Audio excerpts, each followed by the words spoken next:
lugares, hermanos.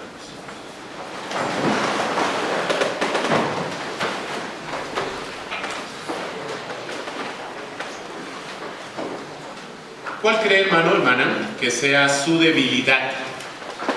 Alguien dice, bueno, mi debilidad es la comida, ¿no? Y entonces, cuando le sirven comida, nadie lo puede parar.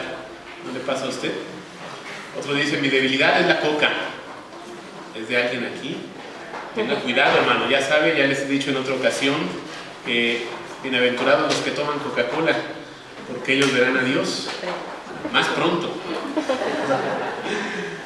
O tal vez su debilidad es hacer negocios, ¿no? Y entonces cuando empieza a hacer sus negocios, la atención se vuelca sobre ellos y le atrapa.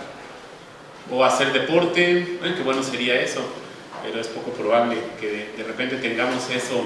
Pero hay algunos que he escuchado que cuando los llaman a jugar fútbol, nada los puede detener y se obsesionan jugando fútbol, de tal modo que dejan cualquier otra actividad familiar o de la iglesia para irse a jugar fútbol o algún otro deporte. En donde nosotros ponemos nuestra atención, debemos de estar cuidando también lo que hacemos, porque eso denota lo que tenemos en nuestro corazón.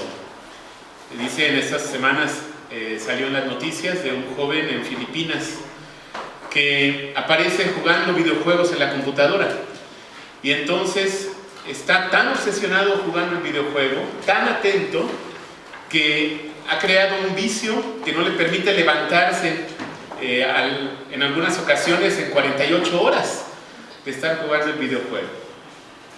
Su mamá, en su desesperación, pues por lo que le pueda pasar, ¿verdad?, se acerca a él con la comida y le da de comer en la boca, con tal de que él no se separe, pero que también se alimente.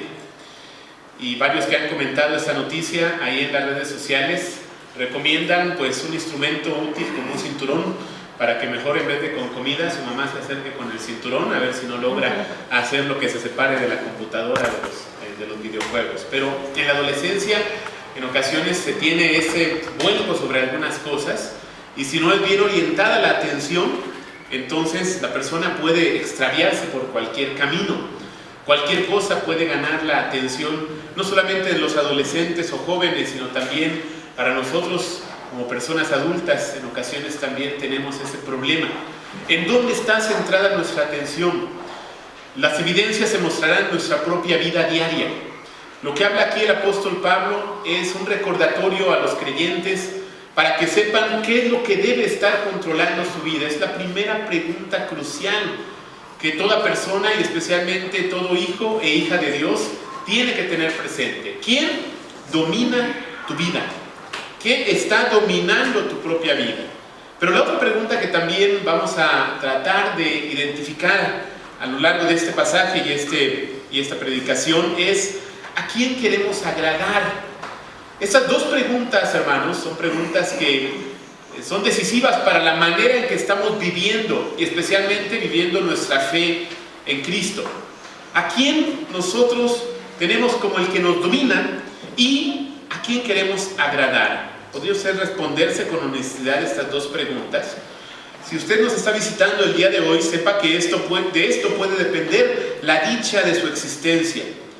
Pero si usted es un miembro o asistente habitual a esta iglesia, tiene que recordar claramente esto: ¿quién me domina? ¿Y a quién quiero agradar? Hay tres respuestas a estas preguntas. Se pueden responder por separado, pero las dos primeras respuestas están muy cercanas entre sí y son opuestas a la tercera respuesta. La primera respuesta es que nos domina nuestra propia carne. La segunda respuesta es que nos domina el mundo. Y la tercera respuesta es: nos domina Dios. Opte usted por cuál. Como les decía, estas dos primeras respuestas, nuestra carne y el mundo, están muy cercanas entre sí. Y son opuestas a la tercera respuesta cuando decimos que en nuestra vida nos domina Dios. ¿Quién te domina a ti? Cuando hablamos de dominio nos referimos a quién te marca el son de tu paso, el que te dice lo que tienes que hacer, lo que te sirve de referencia para tomar decisiones y tu manera de actuar. Eso es lo que te domina. Si te domina tu carne, tú estás haciendo tal vez lo que tus pensamientos y tus sentimientos te dictan.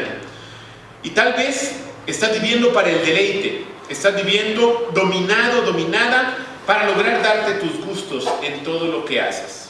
Y entonces no puedes hacer otra cosa sino solamente prestar atención a lo que te da satisfacción, y si es posible, satisfacción inmediata.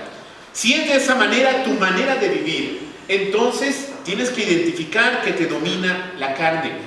Y bueno, siendo nuestra carne parte integral de nosotros mismos, es generalmente, sin darnos cuenta, quien nos está dominando en nuestra manera de vivir. Pero hay que identificarlo con claridad. La Biblia, cuando habla de nuestra propia identidad, identifica esta realidad de nosotros.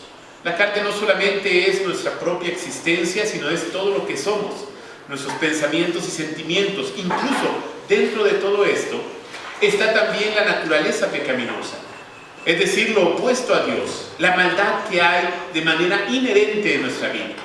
Y aun cuando nosotros, como hijos de Dios, tenemos que recordar que ha operado en nosotros una obra maravillosa, que es el perdón de nuestros pecados, la redención y la reconciliación con Dios. Sin embargo, no deja de sernos advertidos continuamente que tengamos cuidado con esta naturaleza de maldad que todavía quiere prevalecer en nosotros, aunque se encuentre ya vencida y dominada por Jesucristo. Tengamos atención a esto, amados hermanos. Así que veamos quién nos está dominando. ¿Nos domina nuestra carne? Hay que estar atentos a esto, pero también asumir las consecuencias si nosotros nos dejamos dominar por la carne. Pero también la segunda respuesta, decía yo, que es que nos puede dominar el mundo. Y este mundo puede ser tu propia familia, pueden ser tus amigos, o pueden ser las cosas que hace el mundo y sus aparentes bondades, de las cuales también nosotros disfrutamos.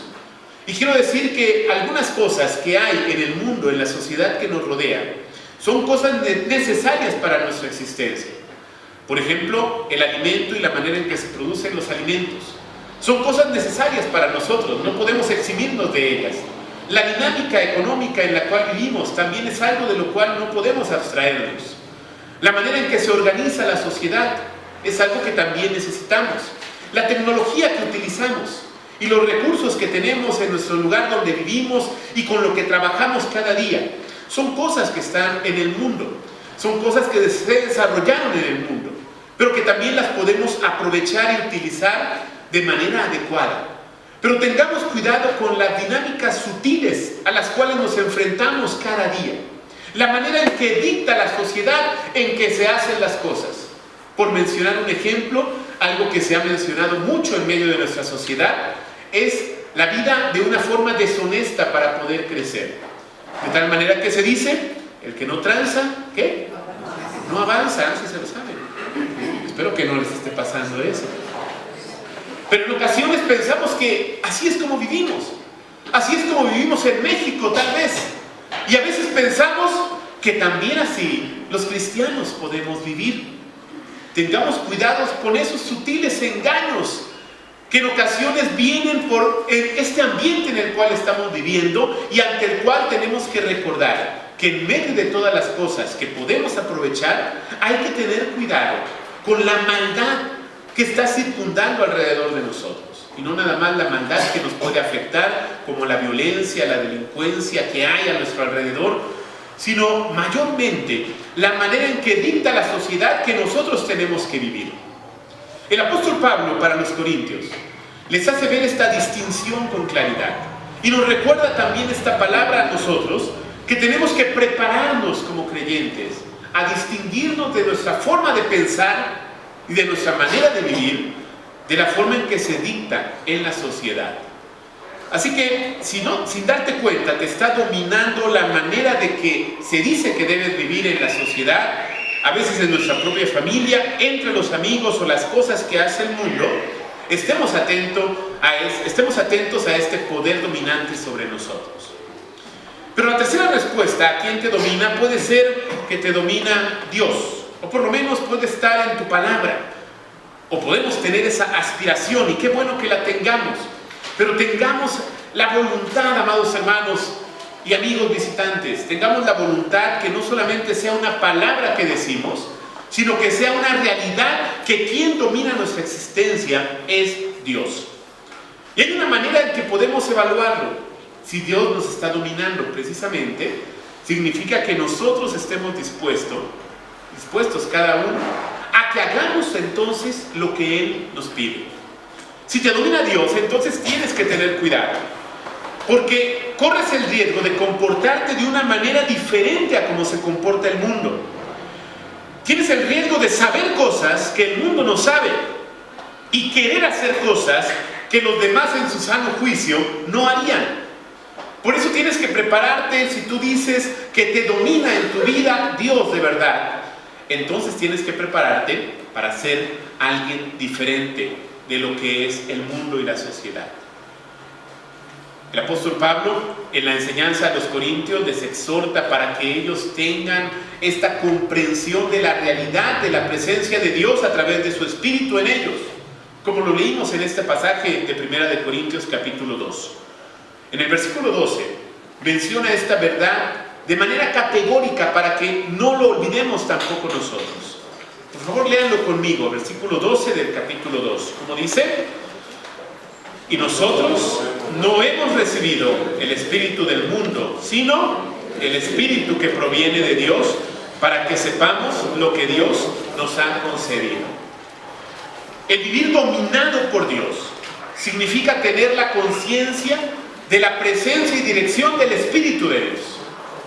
Tal vez usted no ha tenido esa conciencia de la dirección de Dios, pero solamente es posible para aquellos que han entregado su vida a Jesucristo, para aquellos en quienes han dejado atrás el camino de imperfección y maldad para venir a participar del reino eterno de Dios. De esta manera tendríamos que examinar la condición en la cual se encuentra su propia vida de forma personal. Usted puede estar consciente cuando ha entregado su vida a Jesucristo, cuando ha abierto su corazón a Dios, cuando ha reconocido su maldad y su pecado y ha permitido que la obra de Jesucristo sea una realidad en usted.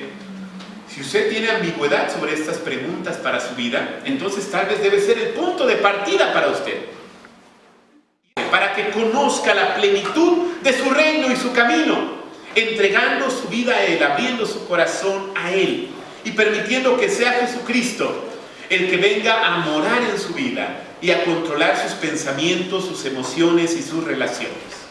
Cuando nos domina Dios, identificamos que Jesucristo es nuestro referente, identificamos que es Jesucristo el que nos guía, que es precisamente el camino que Él ha trazado, el que nos orienta para que nosotros también caminemos.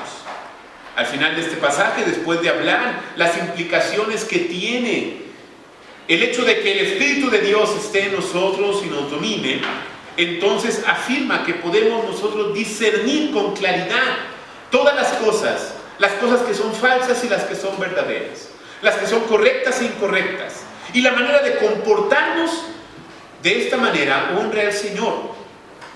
Dice al final, ¿quién conoció la mente del Señor? ¿Quién lo instruirá? Y esta frase final es decisiva para nosotros en este día ante estas preguntas cruciales. Mas nosotros tenemos la mente de Cristo. Este es un compromiso muy importante y necesario que lo tengamos en consideración. El hecho de que nosotros ya no vivimos de acuerdo a nuestros propios pensamientos, si es que tenemos a Cristo guiándonos. Nosotros ya no nos dejamos dominar, ni siquiera por nuestros propios impulsos, si es que tenemos a Cristo dominándonos. Que nosotros enfrentamos la maldad que hay en nosotros y circundante, si nosotros está Cristo dominándonos. ¿Está Cristo dominándole a usted? Tenemos que afirmar esta pregunta y esta verdad. Si usted ha entregado su vida a Jesucristo, si usted le ha pedido al Señor que dirija sus pensamientos, entonces piense que esto es una realidad para usted. No tenga ninguna duda. Pero usted se dirá, bueno, pero entonces ¿por qué mi vida no se parece mucho a la vida misma de Jesucristo? ¿Por qué mis pensamientos todavía de vez en cuando se confunden y se extravían? ¿Por qué mi manera de pensar es una manera de pensar de repente que no sabe las decisiones que debe tomar o tiene dudas? Bueno, hay muchas razones para poder explicar esto, pero por eso quiero centrarme en la segunda pregunta que comencé. ¿A quién quieres tú agradar en tu vida? ¿A quién quieres agradar? Y también tú puedes responderte de la misma manera. Puedes querer agradar a tu carne, Puedes querer agradar al mundo o puedes querer agradar a Dios.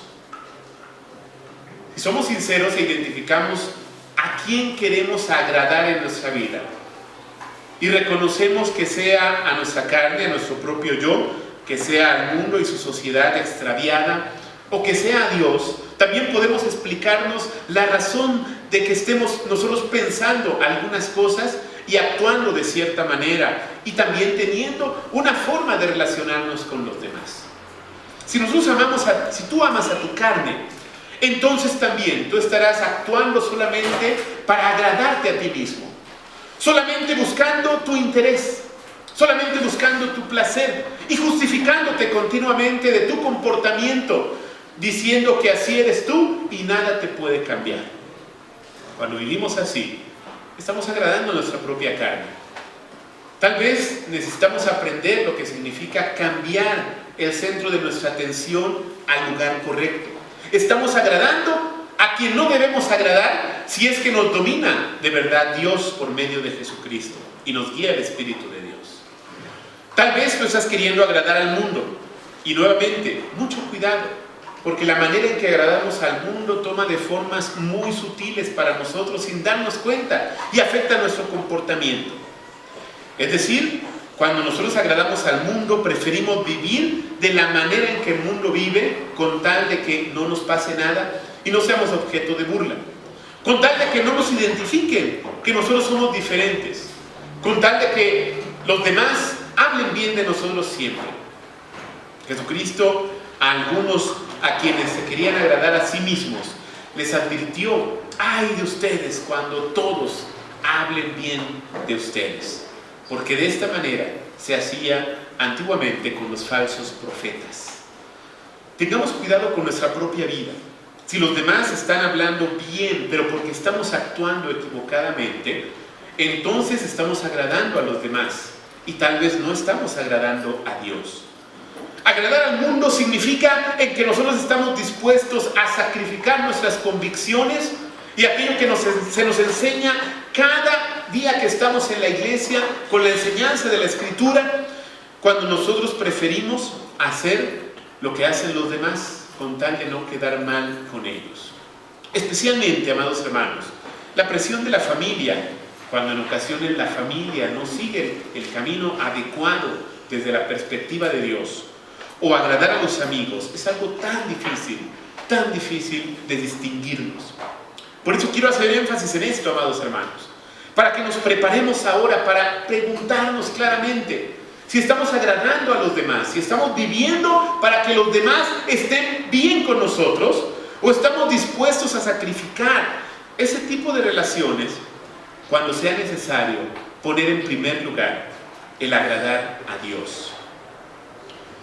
Eso es tan importante para nosotros, hermanos, que tenemos que recordarlo continuamente. Los creyentes de Corinto eran creyentes que ya tenían algunos años en su fe. Al parecer no eran creyentes nuevos, sino que eran creyentes que ya tenían una dinámica de vida cristiana bastante avanzada. E incluso a algunos de ellos se les identifica con el tener grandes dones espirituales. Por lo tanto, pues ellos eran muy entusiastas en vivir el Evangelio, compartir su fe. Pero también el apóstol Pablo identifica en ellos grandes problemáticas que ya conocemos. El hecho de dejarse engañar con facilidad y seguir a falsos maestros es uno de sus problemas. El otro problema que tienen es que fácilmente forman grupos entre ellos y son muy divisionistas internos, aunque mantienen una extraña unidad dañina para ellos mismos y para su testimonio. Y entre otras cosas también que ya no se mencionan, algunas cuestiones de comportamiento bastante cuestionables que se mencionan en la enseñanza del apóstol Pablo a los de la iglesia de Corinto. Por ello también nosotros tenemos que recordar continuamente esta base fundamental de nuestra manera de vivir y comportarnos. ¿A quién queremos agradar? Por supuesto, no dudaremos en decir que nuestra respuesta correcta es que queremos agradar a Dios. Queremos nosotros que su nombre sea conocido y honrado. Esa es la razón de tu vida. Para eso es que te escogió Dios a ti. Dios te ha escogido para que tú seas un instrumento para darlo a conocer. pero darlo a conocer bien. Por supuesto, no significa esto que los instrumentos escogidos de Dios sean totalmente perfectos. Por supuesto que no. Ni sean los que a ojos de la sociedad sean los adecuados. Por supuesto que no. Apenas en el capítulo anterior, el apóstol Pablo les ha recordado a los corintios que su llamado se pueda examinar para ver que ellos no son nobles, ellos no son fuertes, no son ricos, no son personas que tengan prestigio en la sociedad, sino que al contrario, Dios ha escogido a lo necio del mundo, dice allí, lo débil del mundo, lo vil y lo menospreciado escogió Dios, y lo que no es en el mundo para deshacer lo que es, para avergonzar a los sabios, para avergonzar a los fuertes. Así que, amado hermano, hermana, con tu debilidad que puedas identificar en ti, con las limitaciones que puedas tener, quiero recordarte que Dios te ha escogido para que tú hagas grandes cosas, dándolo a conocer a Él, y para que le agrades también a Él. Porque cuando vivimos con el único pensamiento y propósito de agradar a Dios, de esa manera nuestros pensamientos y comportamientos se ajustan a su voluntad. Por supuesto necesitamos dirección. Por supuesto que la Escritura es algo necesario para que podamos saber, bueno, ¿qué querrá Dios de mí?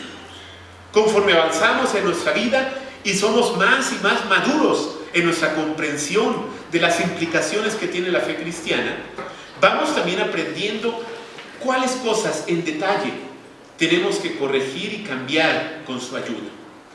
La buena noticia que tenemos, hermanos, es que es algo que Dios nos va a ayudar a hacer. Que en esto Dios no nos deja solos. Y quiero recordar también este punto importante. Si nosotros tenemos como conciencia que el nombre de nuestro Dios a través de nosotros sea conocido, sea glorificado y le agrademos a Él en todo lo que hagamos, entonces Él mismo nos va a encaminar y nos va a sostener y ayudar, y también en ocasiones nos ayudará a corregirnos, porque de repente nuestros propios pensamientos se extravían y nos seducen a ir en un camino distinto.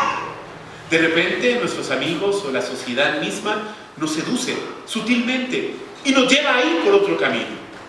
Cuando pasa esto, si de verdad Dios tiene su propósito en nosotros de ayudarnos y de guiarnos a la vida eterna, entonces el Señor con amor nos amonestará y nos corregirá.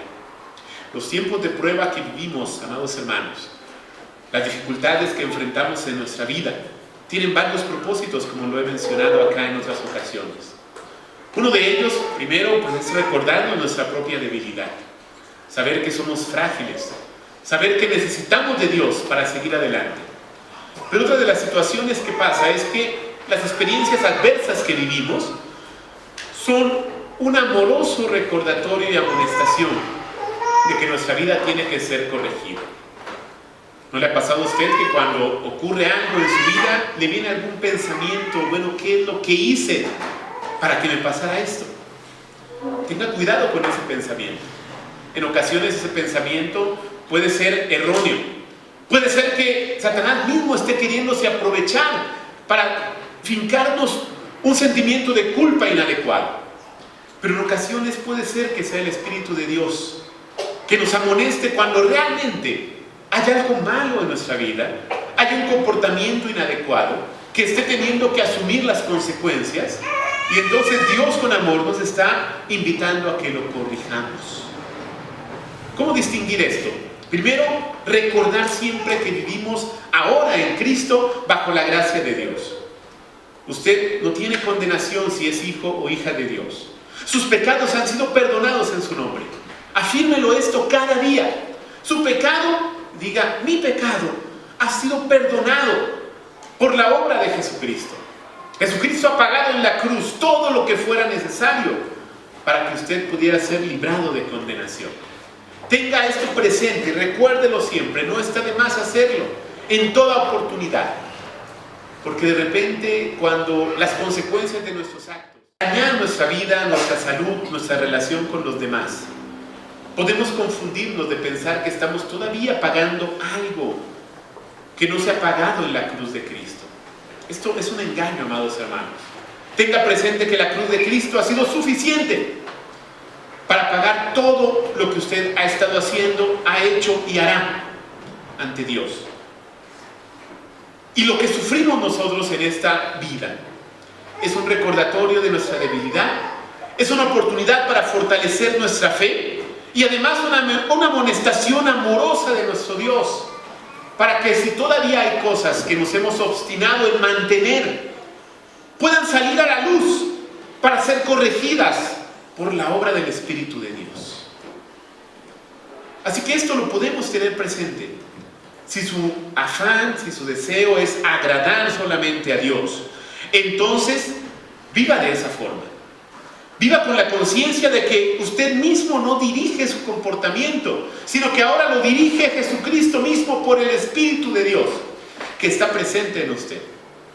Dice aquí el apóstol Pablo que el hombre espiritual puede discernir todas las cosas espiritualmente. Tal vez usted diga, bueno, esto todavía me cuesta trabajo hacer. Bueno, no se preocupe. Estamos todos en este camino, en mayor o menor medida. Los que tal vez hemos avanzado un poco más, no ha sido gracias a nuestro esfuerzo ni capacidades, sino más bien ha sido porque hemos reconocido mayormente nuestra propia debilidad y hemos permitido que sea el Espíritu de Dios el que nos encauce y el que nos corrija. Y hemos estado dispuestos a asumir el precio de esto. Es decir, en ocasiones sufrir la incomprensión de los demás, sufrir el rechazo del mundo, el hecho de comportarnos de una manera diferente. Para algunos va a ser agradable y grato, porque efectivamente estaremos dando un testimonio de la luz de Dios en nosotros. Pero para otros resultará ser un testimonio que pondrá en evidencia su propia maldad y por lo tanto será incómodo para ellos. Sepamos estar dispuestos para esta lucha que hemos de enfrentar todos los días, en cada momento, y estemos dispuestos a asumir el precio. Cuando empatamos esas dos preguntas, ¿quién te domina y a quién quieres agradar en el lugar correcto?, estamos asumiendo que nos orienta algo distinto a lo que nuestros propios pensamientos y sentimientos dictan, que es el Espíritu de Dios. Y ese Espíritu nos da algo que sin su intervención no tendríamos, que es la mente de Cristo. Ahora, dice, nosotros tenemos la mente de Cristo. Y tener la mente de Cristo es estar renovados por esta obra. Tener una mente renovada. Tener la mente de Cristo es entender su voluntad. Por lo tanto, usted y yo tenemos una mente entendida. Tener la mente de Cristo es someternos a su dirección. Nuestra mente está sometida solamente a lo que Dios dicta en su palabra. Tener la mente de Cristo es cuidar nuestro comportamiento diario. Y de esta manera estamos mostrando que tenemos una mente transformada, que vive de manera equilibrada. Si nosotros no podemos valorar esto todavía en nuestra vida, amados hermanos, entonces todavía tenemos por crecer, todavía tenemos por aprender, todavía tenemos mucho que hacer en nuestra vida. Pero sepa que el Señor lo está haciendo para su propia gloria en usted y no le va a dejar solo en este camino de ser perfeccionado. Le va a ayudar cada día para comprender su palabra de una mejor manera. Le va a sostener cuando usted, por tomar una decisión correcta, ha tenido que asumir las consecuencias adversas de la sociedad. Pero el Señor nos afirmará en su momento. Cuando usted, guiado por la palabra del Señor, por el Espíritu de Dios y por anhelar agradarle a Él solamente, sepa que ninguna cosa podrá hacerle frente a usted. Y aunque tenga en ocasiones que asumir el precio de esto, también sabrá que le vendrán cosas mejores, que Dios proveerá, honrando también su fidelidad y honrando lo que usted ha hecho. En una película que se llama Reto de Valientes, tal vez usted la haya visto ya, hay una escena donde uno de los protagonistas está en la empresa donde lleva trabajando algún tiempo, y entonces le dan la oportunidad de que él suba de puesto, y eso va a ser beneficioso para él y para su familia. Y sin embargo, los jefes de la empresa le llaman y le dicen: si usted le damos este puesto, solamente tenemos que decirle con claridad algo que tiene que hacer. Cuando entre cierta cantidad de producto, usted va a reportar algo diferente porque nosotros nos vamos a quedar con algo de ese producto, pero usted no lo debe reportar. Necesitamos alguien de confianza en esto. ¿Está dispuesto usted a hacerlo? Al otro día viene y nos dice si está dispuesto a hacerlo para que valoremos si usted lo vamos a poner en este nuevo puesto. Él se va a su casa con su familia, lo comparte con su esposa, ellos son creyentes. Y le dice, es que es algo que nos va a ayudar mucho, vamos a tener un beneficio económico, pero me están pidiendo que haga esto. En el diálogo dicen, es que eso no es correcto, no es un buen testimonio, no es ser honrado con respecto a lo que Dios nos enseña para nuestra vida. Y lo ponen en oración y al otro día llega este hombre y le dice a sus jefes que a pesar de la oportunidad, él no está dispuesto a sacrificar sus convicciones. Incluso le habían advertido que su mismo puesto en la empresa podría estar en riesgo. Y sin embargo, él lo hace y está dispuesto a asumir las consecuencias. Ante esto, los jefes le dicen, esto era una prueba para usted, porque necesitamos a alguien totalmente confiable, que no esté dispuesto a sacrificar sus convicciones.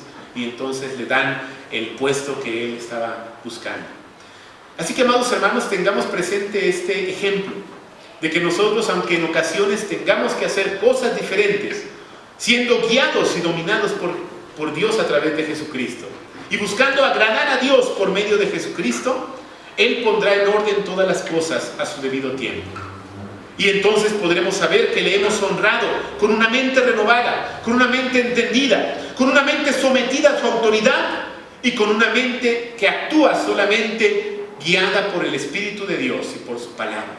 Estemos dispuestos a hacerlo, amados hermanos, porque ahora usted y yo tenemos esto, que es la mente de Cristo.